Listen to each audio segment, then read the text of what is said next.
ಮಿತ್ರರೇ ನಮಸ್ಕಾರ. ಮಿತ್ರರೇ, ಅದ್ಯಾಕೋ ಈ ದೇಶದ ಪ್ರಮುಖರು ದೇಶವನ್ನು ಬಿಟ್ಟು ಓಡ್ ಹೋಗುವಂತಹ ಪ್ರಕರಣಗಳು ದಿನೇ ದಿನೇ ಜಾಸ್ತಿ ಆಗ್ತಾ ಇದೆ. ಇತ್ತೀಚೆಗಷ್ಟೇ ಪಕ್ಕದ ಬಾಂಗ್ಲಾದೇಶದ ಶೇಖ್ ಹಸೀನಾ ಆ ದೇಶವನ್ನು ಬಿಟ್ಟು ಭಾರತಕ್ಕೆ ಓಡ್ ಬಂದಿದ್ರು. ಅದಾಗ್ತಿದ್ದ ಹಾಗೆ ಸಿರಿಯಾದ ಸರದಿ, ಸಿರಿಯಾದಲ್ಲಿ ಅಧ್ಯಕ್ಷನಾಗಿದ್ದಂತಹ ಬಶರ್ ಅಲ್ ಅಸದ್ ಆ ದೇಶವನ್ನು ಬಿಟ್ಟು ರಷ್ಯಾಗೆ ಓಡ್ ಹೋಗಿದ್ದ. ಈಗ ಭಾರತದ ಕಡು ವಿರೋಧಿಯ ಸರದಿ, ಪ್ರತಿನಿತ್ಯವೂ ಕೂಡ ಭಾರತದ ವಿರುದ್ಧ ವಿಷ ಕಾರ್ತಾ ಇದ್ದಂತಹ ಒಂದು ದೇಶದ ಅಧ್ಯಕ್ಷ ಈಗ ದೇಶ ಬಿಟ್ಟು ಹೋಗಿದ್ದಾನೆ ಅನ್ನುವಂತಹ ಸುದ್ದಿ ಬರ್ತಾ ಇದೆ. ಆತ ಯಾರು ಅಂತಂದ್ರೆ ರೆಚೆಪ್ ತಾಯ್ಯಿಪ್ ಎರ್ಡೋಗಾನ್, ಟರ್ಕಿ ದೇಶದ ಪ್ರಜಾಪ್ರಭುತ್ವ ಸರ್ಕಾರದ ಸರ್ವಾಧಿಕಾರಿ. ಮಿತ್ರರೇ, ಇದು ಅತಿ ದೊಡ್ಡ ಬೆಳವಣಿಗೆ. ಯಾಕೆ ಅಂತಂದ್ರೆ ವಿಶ್ವದ ಮೇಲೆ ಪರಿಣಾಮ ಬೀರುವಂತಹ ಬೆಳವಣಿಗೆಯೂ ಕೂಡ ಹೌದು. ಈ ರೆಚೆಪ್ ತಾಯ್ಯಿಪ್ ಎರ್ಡೋಗಾನ್ ಇದಾನಲ್ಲ, ಇವತ್ತು ಇಸ್ಲಾಮಿಕ್ ವರ್ಲ್ಡ್ನ ನಾಯಕನಾಗಬೇಕು ಅಂತ ಕನಸು ಕಾಣ್ತಾ ಇದ್ದ. ಸೌದಿಯ ಪಟ್ಟವನ್ನ ನಾನು ಕಿತ್ಕೊಳ್ಬೇಕು. ಇವತ್ತು ವಿಶ್ವಕ್ಕೆ ಹಿರಿಯಣ್ಣ ಯಾರು? ಅಮೆರಿಕಕ್ಕೆ ಆ ಸ್ಥಾನವನ್ನ ಇಡೀ ವಿಶ್ವ ಕೊಟ್ಟಿದೆ. ಹಾಗೆ ಇಸ್ಲಾಮಿಕ್ ರಾಷ್ಟ್ರಗಳಿಗೆ ಹಿರಿಯಣ್ಣ ಯಾರು?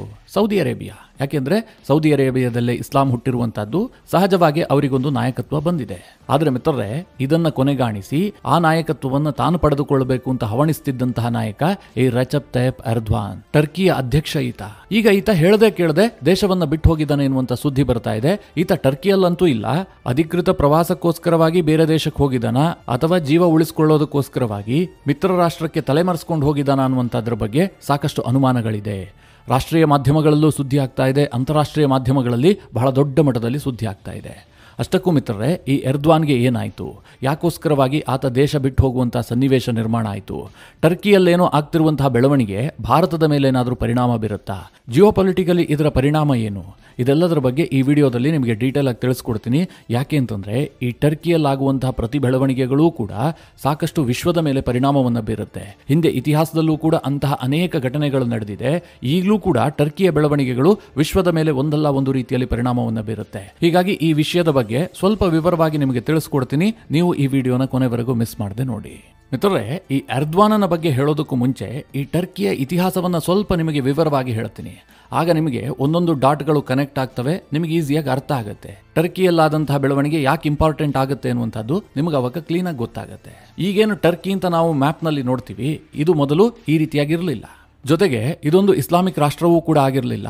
1453ಕ್ಕೆ ಮೊದಲು ಇಲ್ಲಿದ್ದು ಬೈಜಾಂಟೈನ್ ಸಾಮ್ರಾಜ್ಯ. ಈ ಬೈಜಾಂಟೈನ್ ಸಾಮ್ರಾಜ್ಯ ಇತ್ತಲ್ಲ, ಇಲ್ಲಿ ಯಹೂದಿಗಳು ವಾಸ ಮಾಡ್ತಾ ಇದ್ರು, ದೊಡ್ಡ ಪ್ರಮಾಣದಲ್ಲಿ ಕ್ರಿಶ್ಚಿಯನ್ನರಿದ್ರು. ಅರ್ಮೇನಿಯನ್ ಕ್ರಿಶ್ಚಿಯನ್ನರು ಹಾಗೂ ಗ್ರೀಸ್ನ ಜನತೆ ಇಲ್ಲಿ ವಾಸ ಮಾಡ್ತಾ ಇದ್ರು. ಆದ್ರೆ 1453ರಲ್ಲಿ ಆಟೋಮನ್ ಟರ್ಕರು ಇಲ್ಲಿ ದಾಳಿ ಮಾಡ್ತಾರೆ, ಬೈಜಾಂಟೈನ್ ಸಾಮ್ರಾಜ್ಯವನ್ನ ಸೋಲಿಸಿಬಿಡ್ತಾರೆ. ನೀವೆಲ್ಲ ಇತಿಹಾಸದಲ್ಲಿ ಒಂದು ಪದವನ್ನ ಪದೇ ಪದೇ ಓದಿರ್ತೀರಿ, ಅದೇ ಕಾನ್ಸ್ಟಾಂಟಿನೋಪಲ್ ಪತನ.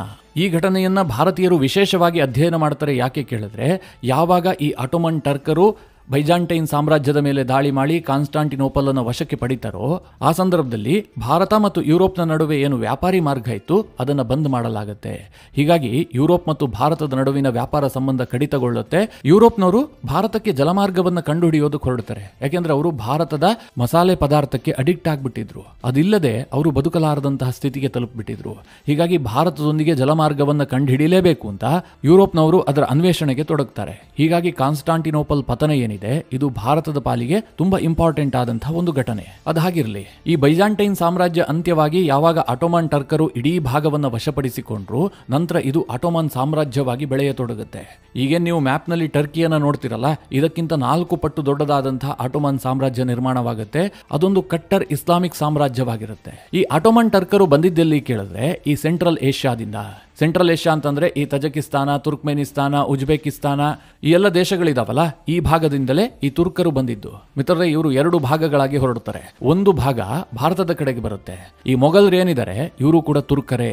ಮತ್ತೊಂದು ಭಾಗ ಈ ಗ್ರೀಸ್ ಕಡೆಗೆ ಹೋಗುತ್ತೆ. ಅಲ್ಲೊಂದು ಸಾಮ್ರಾಜ್ಯವನ್ನ ನಿರ್ಮಾಣ ಮಾಡಿ ಅದು ಆಟೋಮನ್ ಸಾಮ್ರಾಜ್ಯವಾಗಿ ಬೆಳೆದು ನಿಲ್ಲುತ್ತೆ. ಮಿತ್ರರೇ, 1923ರವರೆಗೂ ಕೂಡ ಈ ಭಾಗವನ್ನ ಆಟೋಮನ್ ಸಾಮ್ರಾಜ್ಯವೇ ಕಂಟ್ರೋಲ್ ಮಾಡ್ತಾ ಇತ್ತು. ಯಾವಾಗ ಮೊದಲೇ ಮಹಾಯುದ್ಧ ಆಗತ್ತೆ, ಆಟೋಮನ್ ಸಾಮ್ರಾಜ್ಯದ ಪತನವಾಗತ್ತೆ, ಮಾಡರ್ನ್ ಟರ್ಕಿಯ ನಿರ್ಮಾಣ ಆಗತ್ತೆ. ಈ ಆಟೋಮನ್ ಸಾಮ್ರಾಜ್ಯ ಇತ್ತಲ್ಲ, ಆ ಸಂದರ್ಭದಲ್ಲಿ ಈ ತುರ್ಕಿಯನ್ನ ಖಲೀಫರು ಕಂಟ್ರೋಲ್ ಮಾಡ್ತಾ ಇದ್ರು. ಅಂದ್ರೆ ಖಲೀಫರ ಆಡಳಿತ ಇತ್ತು.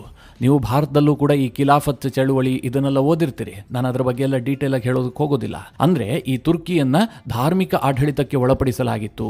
ಶರಿಯಾ ಕಾನೂನು ಜಾರಿಯಲ್ಲಿತ್ತು. ಕಟ್ಟರ್ ಇಸ್ಲಾಮಿಕ್ ತತ್ವಗಳನ್ನ ಅಲ್ಲಿ ಅನುಸರಿಸಲಾಗ್ತಾ ಇತ್ತು. ಆದರೆ 1923ರಲ್ಲಿ ಈ ತುರ್ಕಿಯಲ್ಲಿ ಖಲೀಫರ ಆಡಳಿತ ಕೊನೆಗೊಳ್ಳುತ್ತೆ. ಆ ಸಂದರ್ಭದಲ್ಲಿ ಈ ತುರ್ಕಿಯನ್ನ ಕಂಟ್ರೋಲ್ಗೆ ತೆಗೆದುಕೊಂಡಿದ್ದು ಮುಸ್ತಾಫಾ ಕೆಮಾಲ್ ಅಟಾಟುರ್ಕ್. ಈತ ಮಾಡರ್ನ್ ಟರ್ಕಿಯ ಮೊದಲ ಪ್ರೆಸಿಡೆಂಟ್. ಕೆಮಾಲ್ ಯಾವಾಗ ಅಧ್ಯಕ್ಷರಾದ್ರೋ ಆಗ ಟರ್ಕಿಯ ಚಿತ್ರಣವೇ ಬದಲಾಗಿ ಹೋಯಿತು. ಟರ್ಕಿಯಲ್ಲಿ ಧಾರ್ಮಿಕ ಹಿಡಿತ ಅಂತ್ಯಗೊಳ್ಳುತ್ತೆ. ಮದರಸಾಗಳನ್ನ ಸರ್ಕಾರದ ಹಿಡಿತಕ್ಕೆ ತೆಗೆದುಕೊಳ್ಳಲಾಗುತ್ತೆ. ಧಾರ್ಮಿಕ ಮೂಲಭೂತವಾದವನ್ನ ಬೋಧಿಸೋದಕ್ಕೆ ಕಂಪ್ಲೀಟ್ ಬ್ರೇಕ್ ಹಾಕಲಾಗುತ್ತೆ. ಮಹಿಳೆಯರಿಗೆ ಸ್ವತಂತ್ರವನ್ನ ಕೊಡಲಾಗುತ್ತೆ. ಶರಿಯಾ ಕಾನೂನನ್ನ ಕಂಪ್ಲೀಟ್ ರದ್ದು ಮಾಡಲಾಗುತ್ತೆ.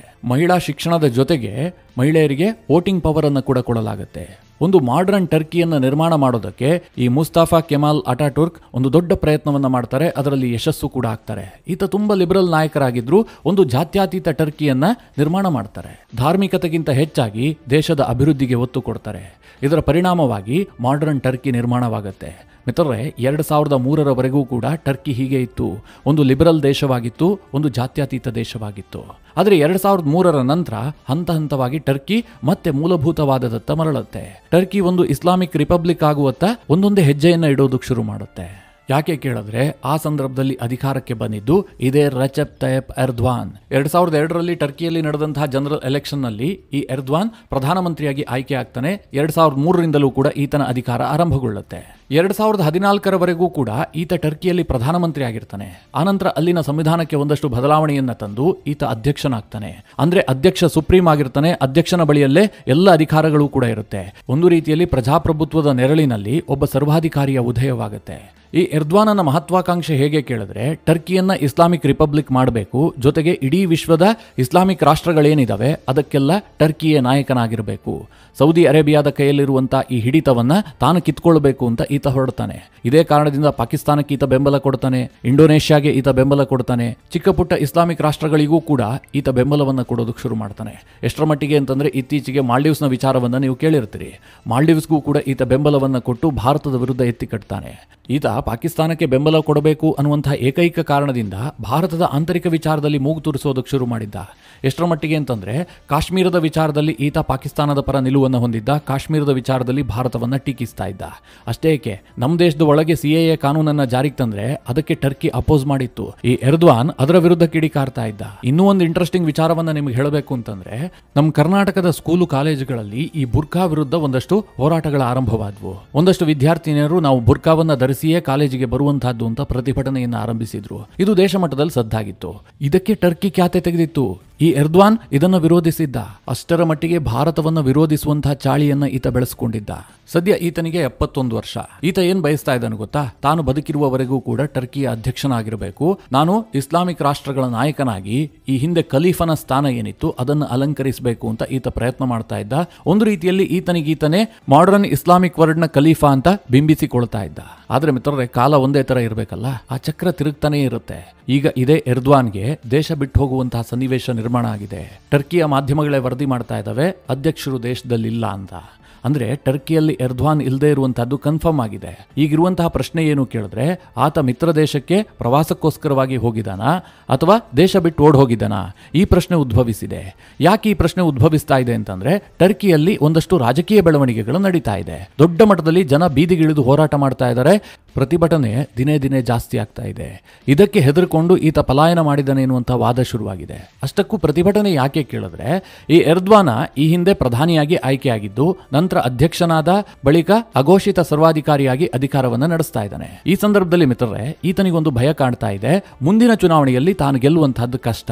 ಹೊಸ ನಾಯಕ ಹುಟ್ಟುಕೊಂಡಿದ್ದಾನೆ ಅಂತ ಈತನಿಗೆ ಭಯ ಸೃಷ್ಟಿಯಾಗಿದೆ.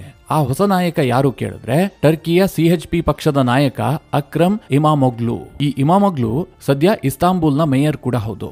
ಈ ಇಸ್ತಾಂಬುಲ್ ಇದೆಯಲ್ಲ, ಟರ್ಕಿಯಲ್ಲಿ ತುಂಬಾ ಇಂಪಾರ್ಟೆಂಟ್ ಆದಂತಹ ಸಿಟಿ. ಈ ಹಿಂದೆ ಇದು ಟರ್ಕಿಯ ರಾಜಧಾನಿ ಕೂಡ ಆಗಿತ್ತು. ಕೆಮಾಲ್ ಅಟಾಟುರ್ಕ್ ಇಸ್ತಾಂಬುಲ್ನಿಂದ ಅಂಕಾರಾಗೆ ರಾಜಧಾನಿಯನ್ನ ಬದಲಾಯಿಸಿದ್ರು. ಆದರೂ ಕೂಡ ಇವತ್ತು ಟರ್ಕಿಯ ರಾಜಕೀಯ ವಿಚಾರ ಇರಬಹುದು, ಆರ್ಥಿಕ ವಿಚಾರ ಇರಬಹುದು, ಇದರಲ್ಲಿ ಇಸ್ತಾಂಬುಲ್ನ ಪಾತ್ರ ಬಹಳ ಮಹತ್ವದ್ದಾಗಿರುತ್ತೆ. ಯಾಕೆ ಅಂತಂದ್ರೆ ಟರ್ಕಿಯಲ್ಲಿ ಓವರ್ ಆಲ್ ಜನಸಂಖ್ಯೆ ಇರುವಂತಹದ್ದು ಒಂದು 8.5 ಕೋಟಿಯಷ್ಟು. ಆದ್ರೆ ಈ ಇಸ್ತಾಂಬುಲ್ ಒಂದೇ ನಗರದಲ್ಲಿ 1,60,00,000 ಜನ ವಾಸ ಮಾಡ್ತಾರೆ. ಹೀಗಾಗಿ ಇಸ್ತಾಂಬುಲ್ನ ಮೇಯರ್ ಯಾರಾಗ್ತಾರೋ ಅವರು ಟರ್ಕಿಯಲ್ಲಿ ಮುಂದೆ ರಾಜಕೀಯವಾಗಿ ದೊಡ್ಡ ಯಶಸ್ಸನ್ನ ಗಳಿಸ್ತಾರೆ ಎನ್ನುವಂತಹದ್ದು ಅನೇಕ ಬಾರಿ ಸಾಬೀತಾಗಿದೆ. ಈ ಎರ್ಡೋಗಾನ್ ಕೂಡ 1994ರಿಂದ 1998ರವರೆಗೆ ಇದೇ ಇಸ್ತಾಂಬುಲ್ನ ಮೇಯರ್ ಆಗಿದ್ದ. ಸದ್ಯ ಇಸ್ತಾಂಬುಲ್ನ ಮೇಯರ್ ಆಗಿರುವಂತಹ ಅಕ್ರಮ್ ಇಮಾಮೋಗ್ಲು ಮುಂದೆ ರಾಷ್ಟ್ರೀಯ ಚುನಾವಣೆಯಲ್ಲಿ ಸ್ಪರ್ಧೆ ಮಾಡ್ತಾರೆ. ಅಂದರೆ ಅಧ್ಯಕ್ಷ ಗಾದಿಗೆ ನಡೆಯುವಂತಹ ಚುನಾವಣೆಯಲ್ಲಿ ಇಮಾಮೊಗ್ಲು ಸ್ಪರ್ಧೆ ಮಾಡ್ತಾರೆ. ಎರ್ಡ್ವಾನ್ ಅನ್ನು ಸೋಲಿಸೋದಕ್ಕೆ ಈಗಿನಿಂದಲೇ ಒಂದು ಚಕ್ರವ್ಯೂಹವನ್ನು ರಚಿಸಲಾಗ್ತಾ ಇದೆ ಎನ್ನುವಂಥ ಸುದ್ದಿಗಳಿದೆ. ಇದರ ಸೂಕ್ಷ್ಮತೆಯನ್ನು ಈಗ ಎರ್ಡ್ವಾನ್ ಅರ್ಥ ಮಾಡ್ಕೊಂಡಿದ್ದಾನೆ. ಯಾಕೆಂದರೆ ಇತ್ತೀಚೆಗೆ ಟರ್ಕಿಯಲ್ಲಿ ಸ್ಥಳೀಯ ಸಂಸ್ಥೆಗಳಿಗೆ ಚುನಾವಣೆ ನಡೆಯುತ್ತೆ. ಆ ಸಂದರ್ಭದಲ್ಲಿ CHP ಪಕ್ಷ ದೊಡ್ಡದಾಗಿ ಜಯ ಗಳಿಸುತ್ತೆ. ಈ ಎರ್ಡ್ವಾನ್ನ ಪಕ್ಷಕ್ಕೆ ಹೀನಾಯ ಸೋಲಾಗುತ್ತೆ. ಹೀಗಾಗಿ ಎರ್ಡ್ವಾನ್ಗೆ ಅನಿಸಿದೆ, ಮುಂದೆ ಬರುವಂತಹ ಅಧ್ಯಕ್ಷೀಯ ಚುನಾವಣೆಯಲ್ಲೂ ಕೂಡ ನಾನು ಗೆಲ್ಲುವಂತಹದ್ದು ಕಷ್ಟ ಇದೆ ಅಂತ. ಟರ್ಕಿಯಲ್ಲಿ ಯಾವ ರೀತಿಯ ಚುನಾವಣೆ ನಡೆಯುತ್ತೆ ಅಂತಂದ್ರೆ ಅಲ್ಲಿನ ಮತದಾರರಿಗೆ 2 ಓಟ್ಗಳಿರುತ್ತೆ. ಒಂದು ಓಟನ್ನು ಅಧ್ಯಕ್ಷರಿಗೆ ಹಾಕ್ತಾರೆ, ಇನ್ನೊಂದು ಓಟನ್ನು ಪಕ್ಷಕ್ಕೆ ಹಾಕ್ತಾರೆ. ಈ ಇಮಾಮೊಗ್ಲು ಪಾಪ್ಯುಲಾರಿಟಿ ಎಷ್ಟಿದೆ ಅಂತಂದ್ರೆ ಮುಂದಿನ ಚುನಾವಣೆಯನ್ನ 100% ಗೆಲ್ತಾರೆ ಅಂತಲೇ ಅಲ್ಲಿನ ಮಾಧ್ಯಮಗಳು ವರದಿ ಮಾಡ್ತಾ ಇದ್ದಾವೆ. ಟರ್ಕಿಯಲ್ಲಿ ಆ ರೀತಿಯ ಮಾತುಗಳು ಕೇಳಿಬರ್ತಾ ಇದೆ. ಆದರೆ ಎರ್ಡ್ವಾನ್ ಏನು ಬಯಸ್ತಾ ಇದ್ದಾನೆ, ತಾನು ಬದುಕಿರುವವರೆಗೂ ಕೂಡ, ಅಂದರೆ ತನಗೆ ಕೊನೆ ಉಸಿರಿರುವವರೆಗೂ ಕೂಡ ಟರ್ಕಿಯನ್ನು ನಾನೇ ಆಳಬೇಕು, ಇಡೀ ಇಸ್ಲಾಮಿಕ್ ವರ್ಲ್ಡ್ನ ಖಲೀಫನಾಗಬೇಕು ಅಂತ ಕನಸು ಕಾಣ್ತಾ ಇದ್ದಾನೆ. ಇಮಾಮೊಗ್ಲು ಅಧ್ಯಕ್ಷರಾದರೆ ಆ ಕನಸು ಈಡೇರುತ್ತಾ? ಹೀಗಾಗಿ ಈ ಇಮಾಮೊಗ್ಲುವನ್ನು ರಾಜಕೀಯವಾಗಿ ಮುಗಿಸಬೇಕು ಅಂತ ಅವರ ಮೇಲೆ ಅನೇಕ ಆರೋಪಗಳನ್ನು ಹೊರಿಸಲಾಗುತ್ತೆ. ಅವರು ಸಾಕಷ್ಟು ಭ್ರಷ್ಟಾಚಾರದಲ್ಲಿ ಭಾಗಿಯಾಗಿದ್ದಾರೆ, ದೇಶ ವಿರೋಧಿ ಕೃತ್ಯದಲ್ಲಿ ಭಾಗಿಯಾಗ್ತಾ ಇದ್ದಾರೆ, ಮುಖ್ಯವಾಗಿ ಕುರ್ದಿಶ್ ಪಡೆಗಳಿಗೆ ಅವರು ಸಪೋರ್ಟ್ ಮಾಡ್ತಾ ಇದ್ದಾರೆ. ಹೀಗಾಗಿ ಇಮಾಮೊಗ್ಲು ಒಬ್ಬ ರಾಷ್ಟ್ರದ್ರೋಹಿ ಅಂತ ಆರೋಪ ಹೊರಿಸಿ ಅವರನ್ನು ಜೈಲಿಗೆ ಹಾಕಲಾಗತ್ತೆ. ಯಾವಾಗ ಇಮಾಮೊಗ್ಲು ಬಂಧನವಾಯಿತೋ ಅವರ ಬೆಂಬಲಿಗರು ಸಿಕ್ಕಾಪಟ್ಟೆ ಸಂಖ್ಯೆಯಲ್ಲಿ ಬೀದಿಗಿಳಿಯೋದಕ್ಕೆ ಶುರು ಮಾಡ್ತಾರೆ. ಮೊದಲಿಗೆ ಈ ಪ್ರತಿಭಟನೆ ಆರಂಭವಾಗಿದ್ದು ಇಸ್ತಾಂಬುಲ್ನಲ್ಲಿ. ಸದ್ಯ ಇದು ಅಂಕಾರಗೂ ಕೂಡ ವಿಸ್ತರಣೆಯಾಗಿದೆ. ಲಕ್ಷ ಸಂಖ್ಯೆಯಲ್ಲಿ ಜನ ಸೇರ್ತಾ ಇದ್ದಾರೆ. ಸರ್ಕಾರದ ವಿರುದ್ಧ ಆಕ್ರೋಶವನ್ನು ಹೊರಹಾಕ್ತಾ ಇದ್ದಾರೆ. ಮುಖ್ಯವಾಗಿ ಎರ್ಡ್ವಾನ್ ವಿರುದ್ಧ ಜನಾಕ್ರೋಶ ಜಾಸ್ತಿ ಆಗ್ತಾ ಇದೆ. ಎರ್ಡ್ವಾನ್ ಒಬ್ಬ ಸರ್ವಾಧಿಕಾರಿಯಾಗಿ ಟರ್ಕಿಯನ್ನ ಸರ್ವನಾಶ ಮಾಡ್ತಾ ಇದ್ದಾರೆ, ಅವರು ಅಧಿಕಾರದಿಂದ ಇಳಿಬೇಕು, ಈಗಲೇ ಚುನಾವಣೆ ಆಗಬೇಕು ಅಂತ ಜನ ಪ್ರತಿಭಟಿಸೋದಕ್ಕೆ ಶುರು ಮಾಡಿದ್ದಾರೆ. ಇದರ ಸೂಕ್ಷ್ಮತೆಯನ್ನು ಅರ್ಥ ಮಾಡಿಕೊಂಡಂತಹ ಎರ್ಡ್ವಾನ್ ಈಗ ದೇಶ ಬಿಟ್ಟು ಪಲಾಯನ ಮಾಡಿದ್ದಾರೆ ಎನ್ನುವಂತಹ ಸುದ್ದಿಗಳು ಸಾಕಷ್ಟು ಸದ್ದು ಮಾಡ್ತಾ ಇದೆ. ಅಂತಾರಾಷ್ಟ್ರೀಯ ಪತ್ರಿಕೆಗಳು, ಯುರೋಪ್, ಅಮೆರಿಕ ಸೇರಿದಂತೆ ಅನೇಕ ಅಂತಾರಾಷ್ಟ್ರೀಯ ಪತ್ರಿಕೆಗಳಲ್ಲಿ ಈ ಬಗ್ಗೆ ಭಾರಿ ಸುದ್ದಿ ಆಗ್ತಾ ಇದೆ. ಮಿತ್ರರೇ, ಇದರ ಪರಿಣಾಮ ಜಾಗತಿಕವಾಗಿ ಏನಾಗುತ್ತೆ ಕೇಳಿದ್ರೆ, ಈ ಟರ್ಕಿ ಜಿಯೋಗ್ರಫಿಕಲಿ ತುಂಬಾ ಇಂಪಾರ್ಟೆಂಟ್ ಲೊಕೇಶನ್ ನಲ್ಲಿದೆ. ಈ ದೇಶದ ಭೂಭಾಗ ಯುರೋಪ್ನಲ್ಲೂ ಇದೆ, ಏಷ್ಯಾದಲ್ಲೂ ಇದೆ. ರಷ್ಯಾ ಯಾವ ರೀತಿಯಾಗಿದೆಯೋ ಅದೇ ರೀತಿಯ ಲೊಕೇಶನ್ ನಲ್ಲಿ ಈ ಟರ್ಕಿ ಇದೆ. ಏಷ್ಯಾ ಮತ್ತು ಯುರೋಪ್ನ ನಡುವೆ ಒಂದು ಸೇತುವೆ ರೀತಿಯಲ್ಲಿರುವಂತಹ ದೇಶ ಇದು. ಹೀಗಾಗಿ ಇಲ್ಲೇನಾದರೂ ರಾಜಕೀಯ ಬದಲಾವಣೆಗಳಾಗಿದ್ದೆ ಆದ್ರೆ ಜಿಯೋಪೊಲಿಟಿಕಲಿ ಸಾಕಷ್ಟು ಪರಿಣಾಮವನ್ನು ಬೀರುತ್ತೆ. ಟರ್ಕಿಯಲ್ಲಿ ತುಂಬಾ ಪಾಪ್ಯುಲಾರಿಟಿಯನ್ನು ಪಡೆದುಕೊಂಡಂತಹ ಇಮಾಮೊಗ್ಲು ತುಂಬಾ ಲಿಬರಲ್ ನಾಯಕ, ಜಾತ್ಯತೀತವಾದಿ ನಾಯಕ. ಈ ಹಿಂದೆ ಟರ್ಕಿ ಯಾವ ರೀತಿಯಲ್ಲಿತ್ತೋ ಅದೇ ರೀತಿಯಾಗಿ ಟರ್ಕಿಯನ್ನು ನಿರ್ಮಾಣ ಮಾಡಬೇಕು ಅಂತ ಬಯಸ್ತಾ ಇರುವಂತಹ ನಾಯಕ. ಆತ ಅಧಿಕಾರಕ್ಕೆ ಬಂದಿದ್ದೇ ಆದ್ರೆ ಟರ್ಕಿ ಇನ್ನಷ್ಟು ಬದಲಾವಣೆಗೊಳ್ಳುತ್ತೆ. ಇದು ಇಡೀ ರೀಜನ್ ನ ಮೇಲೆ ಪರಿಣಾಮ ಬೀರುವಂತಹ ವಿಚಾರವಾಗಿದೆ. ಮಿತ್ರರೇ, ಅದನ್ನೆಲ್ಲ ಬಿಟ್ಟು ಹಾಕಿ, ಈ ಎರ್ಡ್ವಾನ್ ಅಧಿಕಾರವನ್ನು ಕಳೆದುಕೊಂಡಿದ್ದೇ ಆದ್ರೆ ಭಾರತದ ಮೇಲೆ ಏನು ಪರಿಣಾಮ ಆಗುತ್ತೆ ನೋಡೋದಾದ್ರೆ, ಈ ಎರ್ಡ್ವಾನ್ ಪಾಕಿಸ್ತಾನಕ್ಕೆ ಬೆಂಬಲ ಕೊಡ್ತಾ ಇದ್ದ, ಪಾಕಿಸ್ತಾನಕ್ಕೆ ಸ್ವಲ್ಪ ನಿರಾಸೆ ಆಗುತ್ತೆ, ಅವರಿಗೊಂದು ಸ್ವಲ್ಪ ಬಲ ಹೋಗುತ್ತೆ. ಭಾರತಕ್ಕೆ ಸಹಜವಾಗಿ ಖುಷಿ ಕೊಡುವಂತಹ ವಿಚಾರವಾಗುತ್ತೆ. ಯಾಕೆಂದ್ರೆ ಕಾಶ್ಮೀರದ ವಿಚಾರದಲ್ಲಿ ಆಗಾಗ ನಾಲಿಗೆ ಹರಿಬಿಡ್ತಿದ್ದ ಒಬ್ಬ ನಾಯಕನ ಅಂತ್ಯವಾದಂತಾಗುತ್ತೆ. ಮಿತ್ರರೇ, ಈ ಬಗ್ಗೆ ಸಾಕಷ್ಟು ಡೆವಲಪ್ಮೆಂಟ್ಗಳಾಗ್ತವೆ. ಆ ಸಂದರ್ಭದಲ್ಲಿ ನಿಮಗೆ ಡೀಟೇಲ್ ಆಗಿ ತಿಳಿಸ್ಕೊಡುವಂತಹ ಪ್ರಯತ್ನ ಮಾಡ್ತೀನಿ. ಈ ವಿಚಾರವಾಗಿ ನಿಮ್ಮ ಅನಿಸಿಕೆ, ಅಭಿಪ್ರಾಯಗಳೇನು ಕಮೆಂಟ್ ಮಾಡುವ ಮೂಲಕ ನಮಗೆ ತಿಳಿಸಿ. ಹಾಗೆ ನಿಮಗೆ ಈ ವಿಡಿಯೋ ಇಷ್ಟವಾದರೆ ಲೈಕ್ ಮಾಡಿ. ಜೊತೆಗೆ ನೀವಿನ್ನೂ ನಿಮ್ಮ ನೆಚ್ಚಿನ ಸಂಸ್ಕಾರ ಸೌರಭ ಯೂಟ್ಯೂಬ್ ಚಾನಲ್ನ ಸಬ್ಸ್ಕ್ರೈಬ್ ಮಾಡಿಲ್ಲ ಅಂತಾದರೆ ಈ ಕೂಡಲೇ ಸಬ್ಸ್ಕ್ರೈಬ್ ಮಾಡಿ ಮುಂದಿನ ಎಲ್ಲ ಅಪ್ಡೇಟ್ಗಳ ನೋಟಿಫಿಕೇಶನ್ಗಾಗಿ